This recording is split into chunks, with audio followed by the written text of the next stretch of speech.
So our next presentation is Dewayne Dickens, and his project is called Telsons Helping Telsons at TCC. Hello, I am Dewayne Dickens, the Director of Diversity, Equity, and Inclusion at Tulsa Community College, and my project today is Tulsans Helping Tulsans at TCC. The issue or challenge the project addresses is that our students face many life circumstances that hinder their graduation. And with any community, we have limited resources, limited staff, limited funding, but we know that together, when we bring the community together, that we can solve any problem. And so my project is based on pulling the community together and creating a mechanism that gives them a pathway so that their voices are heard, and they also have an insider pathway to contributing in with resources, with suggestions, and once they understand what the student needs are. Timeliness and networking are key to this type of community support. We need to help the student when they have the need, not the semester after they've already gone through the need. And so the goal is for us to be responsive to those needs and get the community engaged at the beginning when the students are encountering those challenges. So there's an internal think tank within TCC and an external one within the greater Tulsa area. Why this project matters to me: I have been in developmental education. I've been faculty for more than 20 years at the college, and now I serve as a diversity, equity, and inclusion director. And when I think about students, I don't just see a number. I see mothers, I see fathers, I see sons, daughters, and I see grandparents. I see all sorts of individuals who represent the variety of underrepresented students that we have within the institution who I want to see succeed.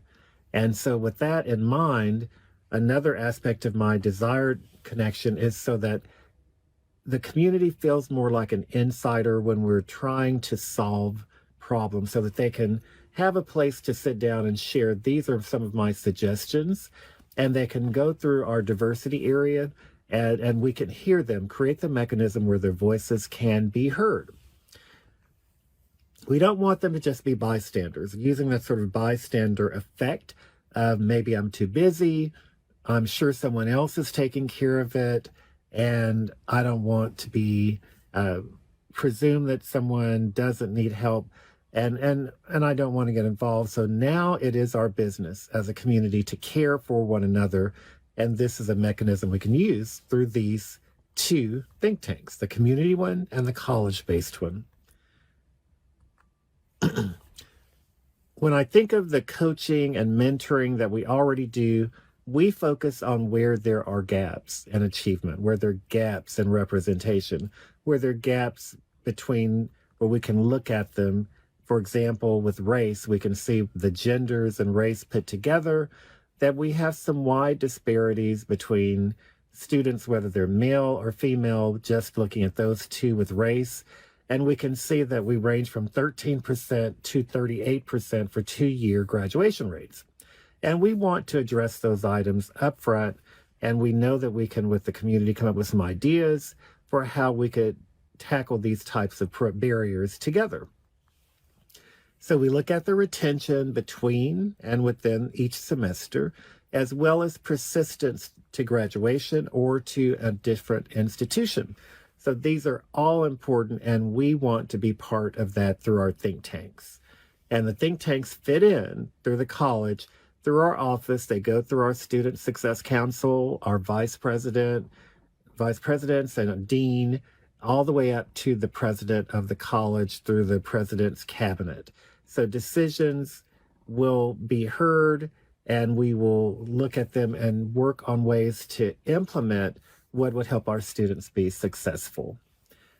We want a diverse set of members throughout the community and within the college. We want students and faculty, and we want ministers, we want Native Americans, Hispanic, Asian, people from across the gamut of Tulsa to be part of this meeting bi-monthly. And working between equity to justice to success for our students. We've already started the internal think tank. We've sent out invitations in October, and we are also today just beginning this initial public sharing for the community part. You can serve as a community leader on the think tank. You can bring your suggestions. Maybe you'll be a career mentor. Maybe your knowledge of community resources would help us identify how to help students when they're dealing with housing issues, utility payments, affordable child care, car repair, or financing.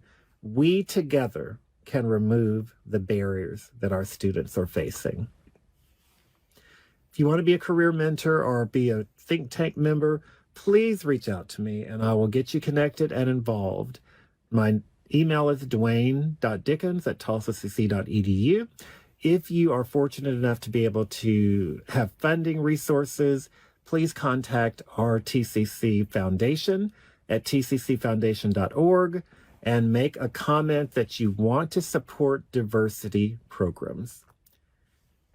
Thank you so much, and I look forward to hearing back from you for our community of Tulsans helping Tulsans be successful at Tulsa Community College.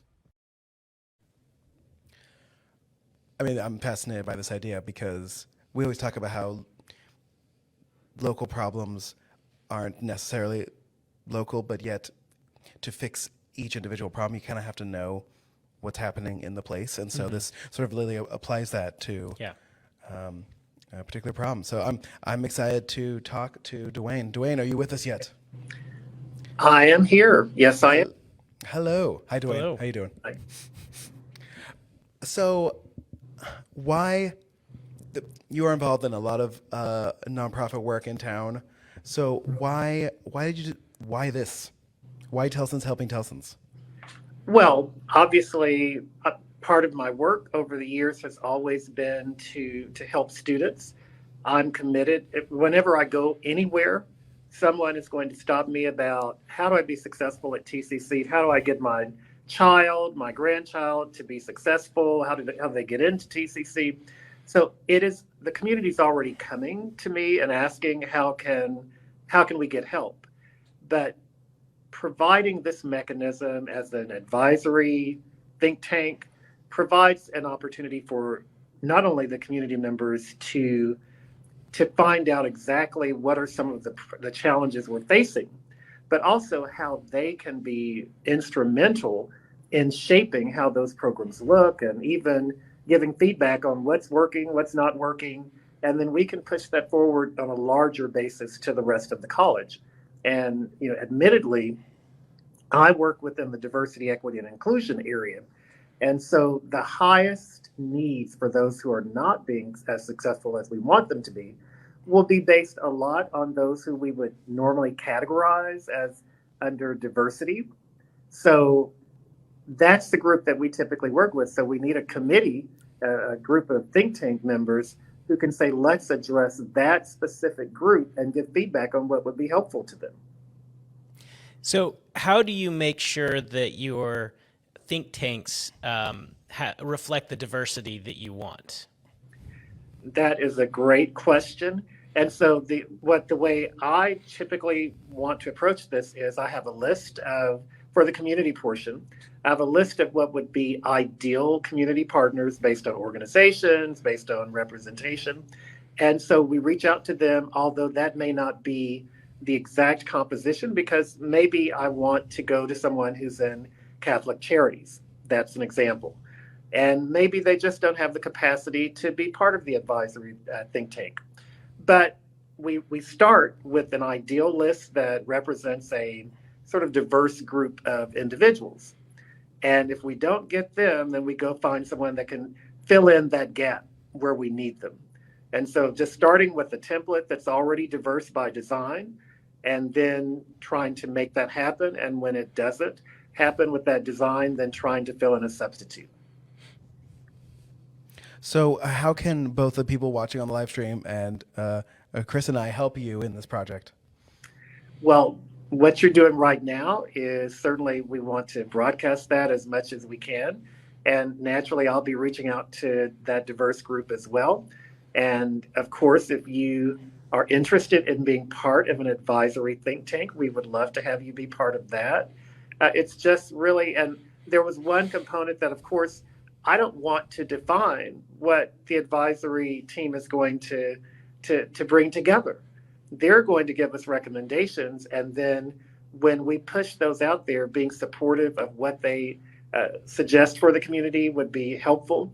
And there's always, as one of my friends always says, money is always helpful for the diversity work that we do.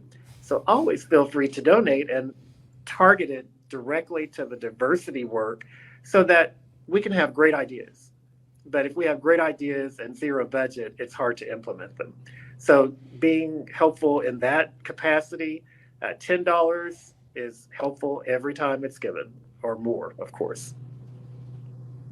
So we have a question from the audience. Jesse, do you want to take Yes, that? I'm trying to read it at this distance. So, All right, if you can. Okay, Dr. Dickens. Okay, considering the challenge facing education, what keeps you hopeful for a better future for Tulsa? Well, what keeps me hopeful, one, when I encounter students, we're at the final exams right now.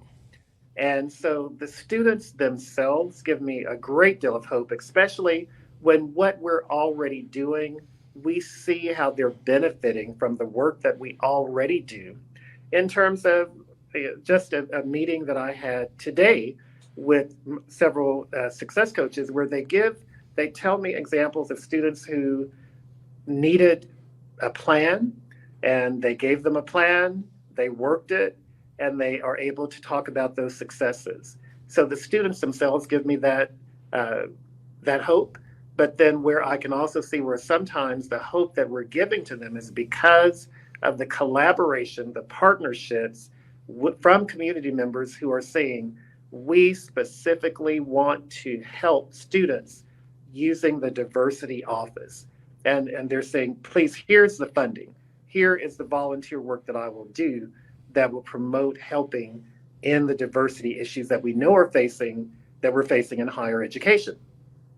So if I've seen some models that are working from the community partners and from the students themselves, we simply want to scale up the community input and activity, and scale up what we can do with students directly.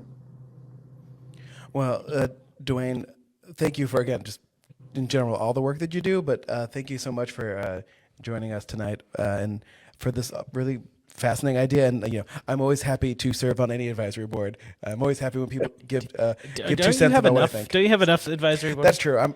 Never mind. I take that back. Make space for other people, Dewayne, Jesse. you can take me off one thing and put me on another thing if you need to. How about that? Yeah. All right. Well, thank you very much. And your email address is flashed on the screen a couple of times. So hopefully people who are interested can connect directly with you. Thank you again very much.